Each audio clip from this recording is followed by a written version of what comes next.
हम जानते हैं कि टीवी मीडिया जो सरकारी दरबारी मीडिया है लगभग बिक चुका है पूरा, टीवी का पूरा स्पेस जो है वो खरीदा जा चुका है।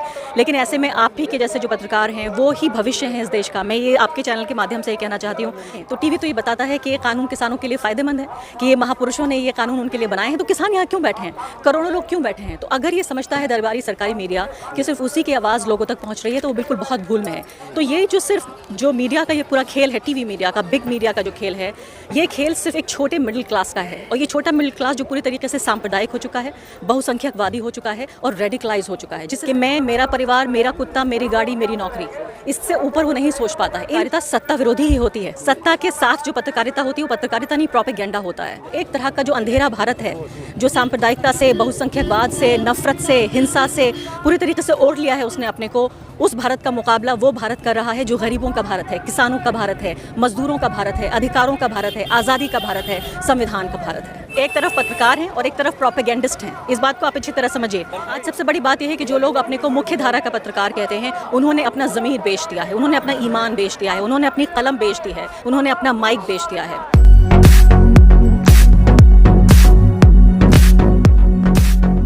नमस्कार, आपके साथ मैं हूं आकिल रज़ा। इस दौर में पत्रकारिता को लेकर बहुत तरह की बातें होती हैं, चर्चा होती हैं, और विषय इसलिए भी ज़रूरी है कि जब भी कोई स्वतंत्र पत्रकार या कोई सच दिखाने की कोशिश करता है तो कई तरह की कार्रवाई का सामना उसे करना पड़ता है। अभी हाल ही में मनदीप पुनिया को गिरफ्तार किया गया है। उसको लेकर भी देश भर में जो आज़ाद पत्रकार हैं लगातार उन लोगों ने आवाज़ उठाई है। मेरे साथ आरफा खानम शेरबानी हैं जो द वायर से लगातार जुड़ी हुई हैं और अक्सर इन मुद्दों पर बोलती रहती हैं। मैम, किस तरह से देखती हैं आज के इस दौर में इस पत्रकारिता को लेकर, और ऐसे दौर में जब एक अलग तबका मीडिया का जो है वो एक तरह की रिपोर्टिंग करता हुआ नज़र आता है?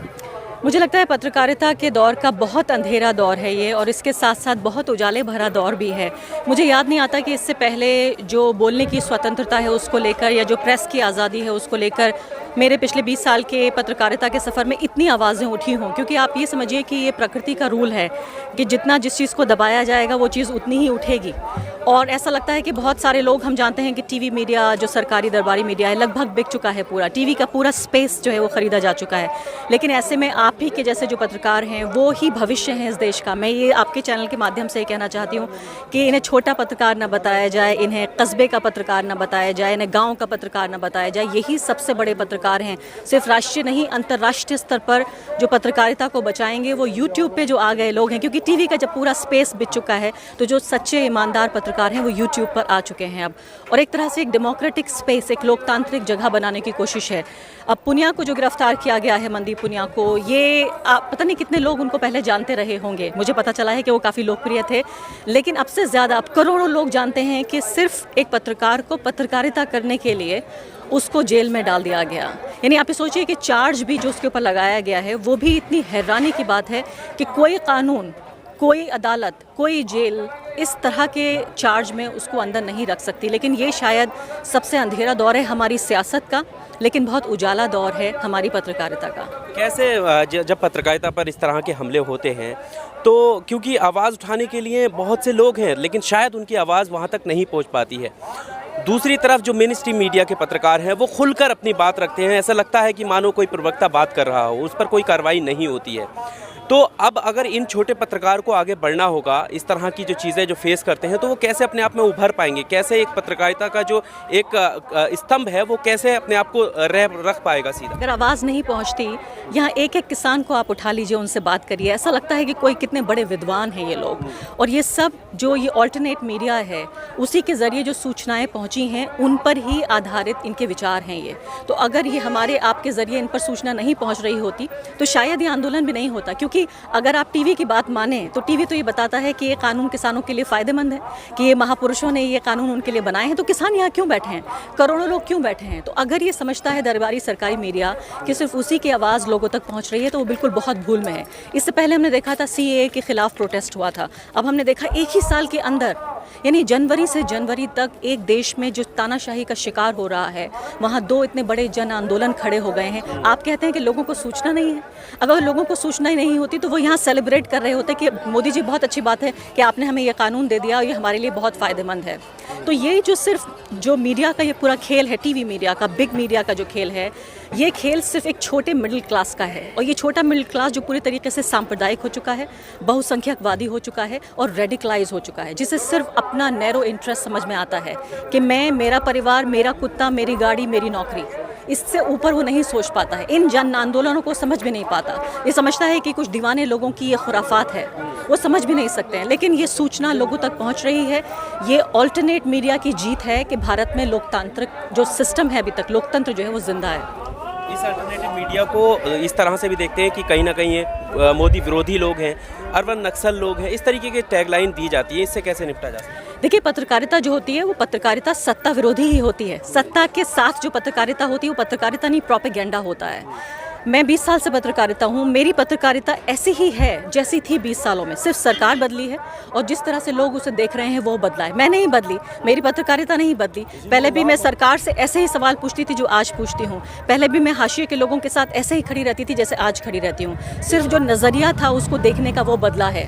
तो पत्रकारिता की जो जगह है वो हमेशा बनी रहेगी, वो अपनी जगह है। पत्रकारिता जिंदाबाद रहेगी, लोकतंत्र जिंदाबाद रहेगा। और जो एक तरह का जो अंधेरा भारत है, जो सांप्रदायिकता से, बहुसंख्यकवाद से, नफरत से, हिंसा से पूरी तरीके से ओढ़ लिया है उसने अपने को, उस भारत का मुकाबला वो भारत कर रहा है जो गरीबों का भारत है, किसानों का भारत है, मजदूरों का भारत है, अधिकारों का भारत है, आज़ादी का भारत है, संविधान का भारत है।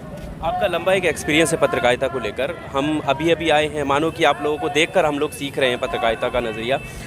कब से आप लग रहा है कि कौन सा दशक ऐसा है, कौन से साल ऐसे हैं जहां से पत्रकारिता जो है वो एक अलग ही तरीके का बदलाव दो गुटों में कहीं ना कहीं बढ़ गया है? कोई गुट नहीं है, पत्रकारिता का कोई गुट नहीं है। सिर्फ एक तरफ पत्रकार हैं और एक तरफ प्रोपेगेंडिस्ट हैं। इस बात को आप अच्छी तरह समझिए। और वो आपको डिज़ाइनर पत्रकार भी कहते हैं। हाँ, तो वो कहते रहे, उनकी मर्जी है ये। लेकिन हर दौर में इस तरह के लोग देखे गए हैं।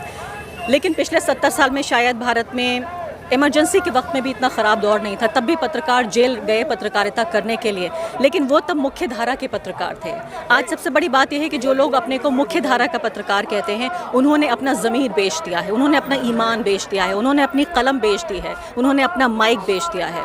तो वो बिके हुए जो लोग हैं, उन्हें भारत का जो गरीब आदमी है, जो लोकतंत्र के हाशिए पे पड़ा हुआ है, वो अच्छी तरह समझता है। भारत के जो लोग हैं, जिसे हम कहते हैं कि जो रॉ विजडम होता है गाँव देहात के लोगों का, कस्बे के लोगों का, आप सुनिए, यहाँ पर एक आदमी से बात करिए, आपकी आत्मा खुश हो जाएगी कि वाकई भारत में अभी भी ऐसे लोग हैं।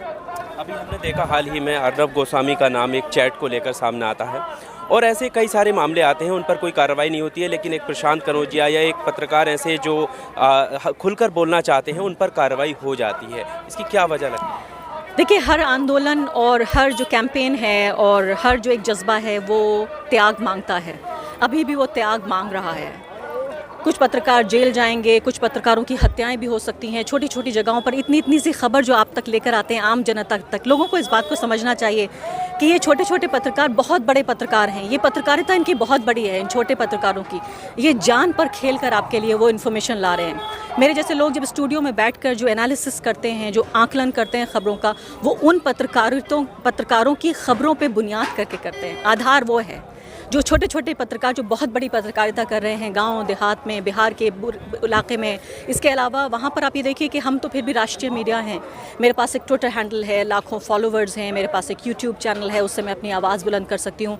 ये वो लोग हैं जिनकी आवाज़ सुनने को कोई तैयार नहीं है। इनके घर पे लोग हमला कर देते हैं, इनको जेल में डाल देते हैं, इनका कत्ल भी हो सकता है। उसके बावजूद भी सब कुछ दाव पर लगाकर ये लोग अपना पत्रकारिता का धर्म निभा रहे हैं। और मुझे लगता है भारत की जनता और भारत का लोकतंत्र इन तमाम लोगों का आभारी है और कर्जदार है। कहीं ना कहीं ये भी बात है कि वो जो पत्रकार हैं वो भी अपनी जॉब कर रहे हैं। और जॉब किनकी कर रहे हैं? जो उन्हें एडवर्टाइजमेंट देते हैं, जो पूंजीपतियों के हाथ में है, तो कॉर्पोरेट मीडिया इसको कह सकते हैं। तो फिर उनके लिए भी तो एक चुनौती है। अगर वो वहाँ पर पत्रकारिता नहीं करेंगे या उनके कहने पर नहीं चलेंगे तो उनको जॉब कहाँ से मिलेगी? ये भी तो एक सवाल। अब आपको ये चुनना है कि आपको जॉब चाहिए या आपको वाकई, अगर आपका ज़मीर ज़िंदा है, आपको ये चाहिए कि जो आपकी नस्लें हैं आने वाली, उन्हें आप कैसा भारत छोड़ के जाएंगे। मैं तो सबसे बड़ी बात यही सोचती हूँ कि जब 30 साल बाद हमारी अगली पीढ़ी हमसे ये पूछेगी कि जब देश में ऐसा हो रहा था, जब लोकतंत्र की हत्या हो रही थी, जब संविधान के पन्ने फाड़े जा रहे थे, तब आप क्या कर रहे थे? कल को अगर मेरी बेटी, मेरा बेटा या मेरे कोई रिश्तेदार, अगर अगली पीढ़ी मुझसे आके पूछती है कि आप क्या कर रही थी, मैं ये कहूँगी कि मैं जनहित की पत्रकारिता कर रही थी। मैंने अपना ज़मीर नहीं बेचा था, मैंने अपना कलम नहीं बेचा था, मैंने अपना माइक नहीं बेचा था। एक आखिरी सवाल, ख़ासकर डिजिटल मीडिया को लेकर, क्योंकि काफ़ी लोग इससे जुड़ चुके हैं, यूट्यूब पर चैनल बनाते हैं और ग्राउंड रिपोर्ट रियलिटी यहाँ की दिखाते हैं। कहीं ना कहीं इस पर भी क्या आपको लगता है कि आपको किसी तरीके की कोई कार्रवाई या किसी तरीके का कोई कानून इसको लेकर सरकार बनाएगी, कोई इस तरीके का नजरिया? देखिए, कोशिशें तो लग रही हैं, क्योंकि जो असली पत्रकारिता है, ईमानदार पत्रकारिता, वो आ रही है यूट्यूब से। जो डिजिटल मीडिया है, जो ऑल्टरनेट मीडिया है, वहीं से आ रही है। लेकिन हम इतना बताना चाहते हैं सरकार को कि उनके लिए इतना आसान नहीं होगा। लगे रहेंगे लोग। बिल्कुल। चलिए, बहुत शुक्रिया हमारे साथ बात करने के लिए। तो ये आरफा खानम शेरवानी थी। आरफा खानम शेरवानी हमारे साथ थीं, जो लगातार सोशल मीडिया के माध्यम से अपनी बात रखती हैं और द वायर के लिए काम करती हैं। AR न्यूज़ इंडिया के लिए आकिल रज़ा की रिपोर्ट, दिल्ली।